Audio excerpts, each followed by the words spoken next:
సిలువ వేసిన యేసు ప్రభు గురించి మీకు పరిచయం చేయడానికి కొరకై వచ్చి ఉన్నాము. మా మాటల మీద మీరు కొంతసేపు ధ్యానం ఉంచవలసిందిగా కోరుతున్నాం. ఇది మతము కాదు, మార్గం. మతంలోకి మారమని కానీ చెప్పడం లేదు. యేసు ప్రభు చెప్పాడు, నేనే సత్యమును జీవమును మార్గమును, నా ద్వారానే తప్ప అనగా దేవుని దగ్గర అనగా పరలోక రాజ్యంలో చేరలేరని యేసు ప్రభు వారు చెప్పారు.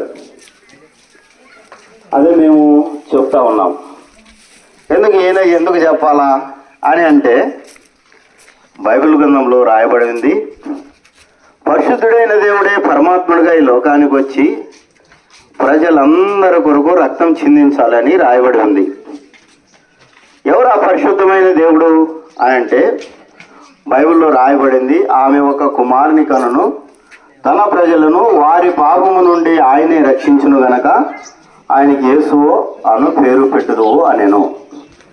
యేసు అనగా రక్షకుడు.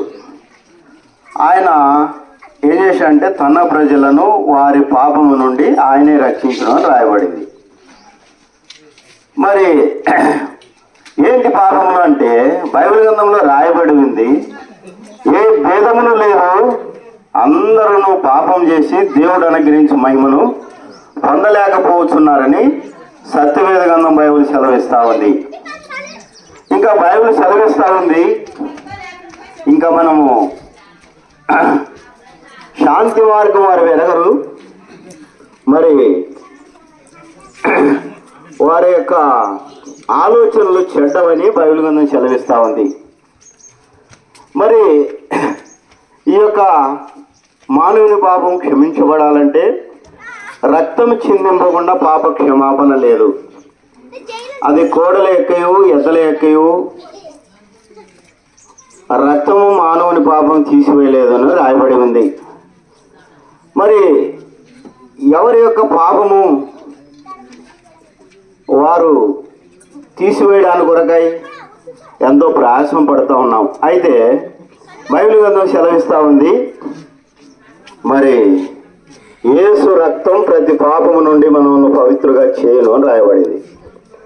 ఎందుకు యేసు రక్తం అంటే, ఆయన కామ క్రోధ మదమాశ్చర్యములను జయించినవాడు, పరిశుద్ధమైన దేవుడు. ఆయన మానవుణ్ణి సృష్టించి మరి ఆ సృష్టిలో మానవుని పెట్టినప్పుడు బైబిల్ గ్రంథంలో చెప్పబడినట్లుగా వారు తమకిష్టమైన మార్గమును వారు పోయినని రాయబడి ఉంది. దేవుని సన్నిధి భూలోకము చెరిపివేసుకునేదని రాయబడి ఉంది. భూమి బలాత్కారంతో నిండి ఉన్నది అని రాయబడి ఉంది. మరి చెడిపోయినటువంటి మానవుణ్ణి సరిచేయడానికి కొరకై యేసు ప్రభువు వారు కెరూబుల మీద ఆశీనుడై నిత్యము కొనియాడే భాగ్యాన్ని వదులుకొని, ఆ పిల్లలు రక్తమాంసం గలవారైనందున ఆయన కూడా రక్తమాంసంతో పాలివాడాయనని రాయబడి ఉంది.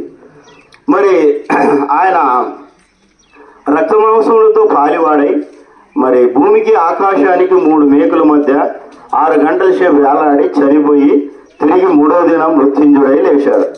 లేచి ఆయన సర్వ సృష్టికి వెళ్ళి, మీరు సువార్తను ప్రకటించండి, నమ్మిన వారు రక్షింపబడదని, నమ్మని వారికి శిక్ష విధింపబడుతుందని రాయబడింది. అదే మేము చెప్తున్నాం. అయ్యా అమ్మ అక్క, ఒకరోజు ఈ భూమి ఆకాశము పంచభూతాలు లయమైపోతాయి. అయితే కొత్త ఆకాశం కొత్త భూమిని ఒకనాడు తీసుకొని వస్తాడు. ఆ యొక్క ఈ నేలలో మనం ఉన్నట్లుగానే, ఈ భూమి మీద మనం ఉన్నట్లుగానే సూక్ష్మముల మోక్షం. ప్రభువా, నేను పాపని, నా పాపాలు క్షమించు, నువ్వు దేవుడు అంట, పరలోకం వదులుకున్నావంట, నా కొరకు ఈ లోకానికి వచ్చినావంట, ఆ కల్వరి శిలువలో నా కొరకు రక్తమంతా కార్చినావు అని నువ్వు చిన్న ప్రార్థన చేస్తే ఆయన రక్షించడానికి సిద్ధంగా ఉన్నాడు. ప్రభువైన యేసుక్రీస్తు యొక్క రక్తం ప్రతి పాపం నుండి మనం పవిత్రంగా చేయను. ప్రభువైన యేసుక్రీస్తు నందు విశ్వాసం ఉంచుము, అప్పుడు నీవు నీ ఇంటి వారు గొప్ప ఆత్మరక్షణ పాప క్షమాపణ పొందుదురు.